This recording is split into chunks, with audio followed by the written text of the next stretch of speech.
Why did the United States attack Libya, Iraq, Afghanistan, and Yemen? Why are U.S. operatives helping to destabilize Syria? And why is the United States government so intent on taking down Iran, in spite of the fact that Iran has not attacked any country since 1798? And what's next? What are we headed for? When you look at the current trajectory that we're on, it doesn't make any sense at all if you evaluate it based on what we're taught in school. And it doesn't make any sense if you base your worldview on the propaganda that the mainstream media tries to pass off as news. But it makes perfect sense once you know the real motives of the powers that be. In order to understand those motives, we first have to take a look at history. In 1945, the Bretton Woods Agreement established the dollar as the world reserve currency, which meant that international commodities were priced in dollars. The agreement, which gave the United States a distinct financial advantage, was made under the condition that those dollars would remain redeemable for gold at a consistent rate of $35 per ounce. The United States promised not to print very much money, but this was on the honor system, because the Federal Reserve refused to allow any audits or supervision of its printing presses. In the years leading up to 1970, expenditures in the Vietnam War made it clear to many countries that the U.S. was printing far more money than it had in gold. And in response, they began to ask for their gold back. This, of course, set off a rapid decline in the value of the dollar. The situation climaxed in 1971 when France attempted to withdraw its gold and Nixon refused. On August 15th, he made the following announcement. I have directed the Secretary of the Treasury to take the action necessary to defend the dollar against the speculators. I have directed Secretary Connally to suspend temporarily the convertibility of the dollar into gold or other reserve assets, except in amounts and conditions determined to be in the interest of monetary stability and in the best interest of the United States. This was obviously not a temporary suspension, as he claimed, but rather a permanent default. And for the rest of the world who had entrusted the United States with their gold, it was outright theft. In 1973, President Nixon asked King Faisal of Saudi Arabia to accept only US dollars as payment for oil and to invest any excess profits in US Treasury bonds, notes, and bills. In return, Nixon offered military protection for Saudi oil fields. The same offer was extended to each of the world's key oil-producing countries, and by 1975, every member of OPEC had agreed to only sell their oil in US dollars. The act of moving the dollar off of gold and tying it to foreign oil instantly forced every oil-importing country in the world to start maintaining a constant supply of Federal Reserve paper. And in order to get that paper, they would have to send real physical goods to America. This was the birth of the petrodollar. Paper went out, everything America needed came in, and the United States got very, very rich as a result. It was the largest financial con in recorded history.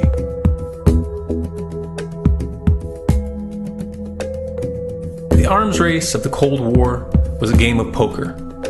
Military expenditures were the chips, and the US had an endless supply of chips. With the petrodollar under its belt, it was able to raise the stakes higher and higher, outspending every other country on the planet, until eventually US military expenditures surpassed that of all other nations in the world combined.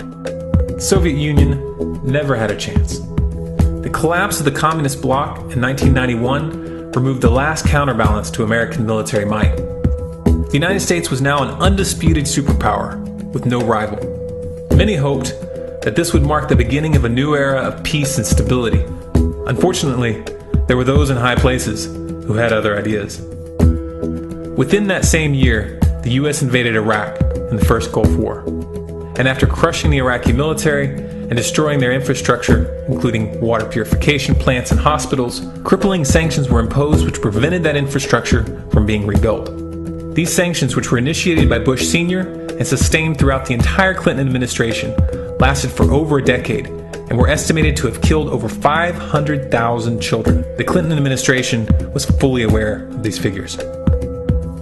We have heard that 500,000 children have died. I mean, that's more children than died in Hiroshima.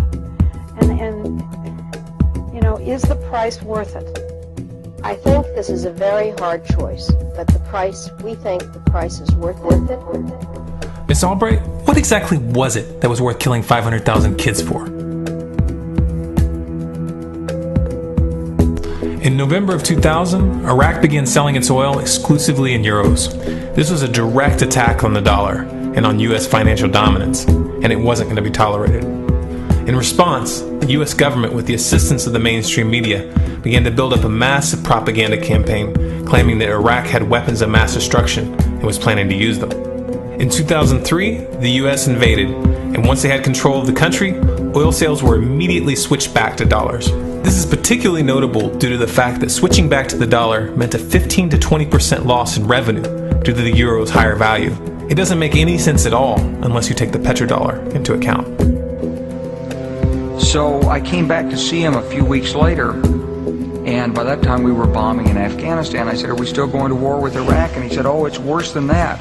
He said, he reached over on his desk, he picked up a piece of paper, he said, I just got this down from upstairs, meaning the Secretary of Defense's office today, and he said, "This is a memo that describes how we're going to take out 7 countries in 5 years, starting with Iraq and then Syria, Lebanon, Libya, Somalia, Sudan, and finishing off Iran. Let's take a look at the events of the past decade and see if you see a pattern. In Libya, Gaddafi was in the process of organizing a bloc of African countries to create a gold-based currency called the dinar, which they intended to use to replace the dollar in that region. US and NATO forces helped destabilize and topple the Libyan government in 2011, and after taking control of the region, US armed rebels executed Gaddafi in cold blood and immediately set up the Libyan central bank.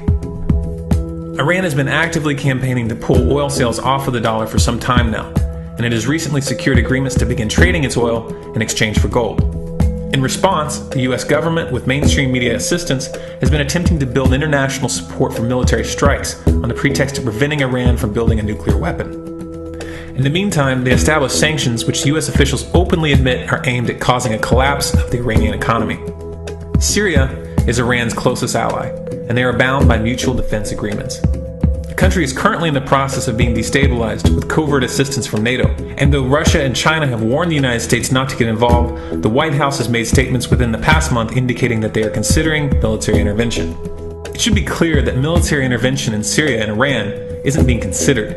It's a foregone conclusion, just as it was in Iraq and Libya. The U.S. is actively working to create the context which gives them the diplomatic cover to do what they already have planned.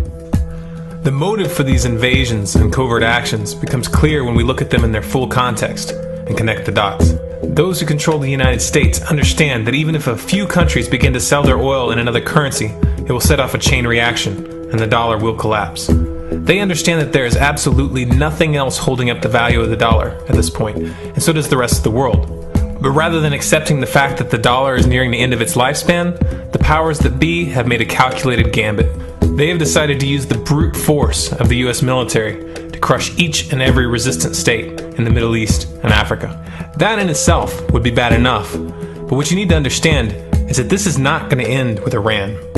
China and Russia have stated publicly and on no uncertain terms that they will not tolerate an attack on Iran or Syria. Iran is one of their key allies, one of the last independent oil producers in the region, and they understand that if Iran falls, then they will have no way to escape the dollar without going to war. And yet the United States is pushing forward in spite of the warnings. What we are witnessing here is a trajectory that leads straight to the unthinkable. It's a trajectory that was mapped out years ago in full awareness of the human consequences. But who was it that put us on this course? What kind of psychopath is willing to intentionally set off a global conflict that will lead to millions of deaths just to protect the value of a paper currency? It obviously isn't the president. The decision to invade Libya, Syria, and Iran was made long before Obama had risen to the national spotlight. And yet, he's carrying out his duty just like the puppets that preceded him. So who is it that pulls the strings? Often the best answer to questions like this are found by asking another question. Qui bono? Who benefits? Obviously, those who have the power to print the dollar out of thin air have the most to lose if the dollar were to fall. And since 1913, that power has been held by the Federal Reserve. The Federal Reserve is a private entity owned by a conglomerate of the most powerful banks in the world. And the men who control those banks are the ones who pull the strings. To them, this is just a game. Your life and the lives of those you love are just pawns on their chessboard. And like a spoiled 4-year-old who tips the board onto the floor when they start to lose, the powers that be are willing to start World War III to keep control of the global financial system. Remember that when these wars extend and accelerate. Remember that when your son or your neighbor's son comes back home in a flag-draped coffin. Remember that when they point the finger at the new boogeyman, because the madmen who are running this show will take this as far as you allow them to. So how much time do we have left? It's a question I hear constantly, but it's the wrong question. Asking how much time we have left is a passive posture. It's the attitude of a prisoner who's waiting to be taken out to a ditch and shot in the back of the head. What are our chances? Can we change course? Also the wrong question. The odds don't matter anymore. If you understand what we're facing, then you have a moral responsibility to do everything in your power to alter the course that we're on, regardless of the odds. It's only when you stop basing your involvement on the chances of success that success actually becomes possible.